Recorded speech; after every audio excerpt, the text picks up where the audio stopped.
उमर, मशकात और जंगल का हाथी। एक दिन सुंदर मौसम था। आसमान नीला, सूरज नरम नरम रोशनी बिखेर रहा था और हवा में फूलों की खुशबू घुली हुई थी। उमर, जो 8 साल का होशियार और जिज्ञासा भरा लड़का था, अपनी नन्ही बहन मशकात के साथ जंगल की सैर के लिए निकला। मशकात सिर्फ 3 साल की थी, लेकिन जानवरों से बहुत मोहब्बत करती थी, खास तौर पर हाथियों से। जैसे ही वह जंगल के अंदर दाखिल हुए, पेड़ों के लंबे साए और परिंदों की चहचहाहट ने उनका स्वागत किया। उमर ने मशकात का हाथ थाम रखा था और हर खूबसूरती की ओर इशारा करके उसे समझा रहा था। देखो मशकात, वो तोता कैसे बोल रहा है, लगता है हमें खुश आमदीद कह रहा है। अरे वाह, उमर ने हंसते हुए कहा। मिशकात ने तालियां बजाईं।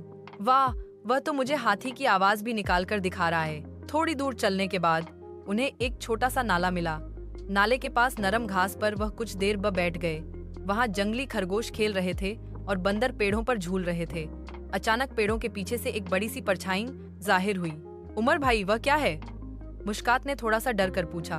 उमर ने गौर से दाएं कहा और फिर खुशी से चिल्लाया, मिशकात, वह देखो, वह हाथी है और साथ में उसका बच्चा भी है।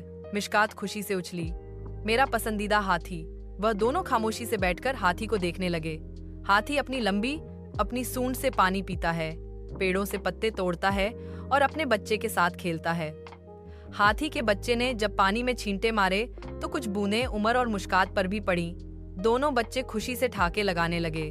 थोड़ी देर बाद हाथी ने अपनी सूंड से कुछ फल तोड़े और बच्चों की तरफ फेंके।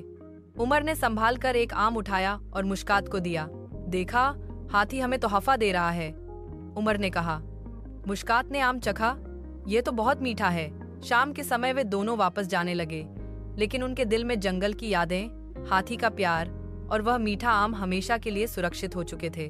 घर आकर मशकात ने अपनी अम्मी को सब कुछ बताया।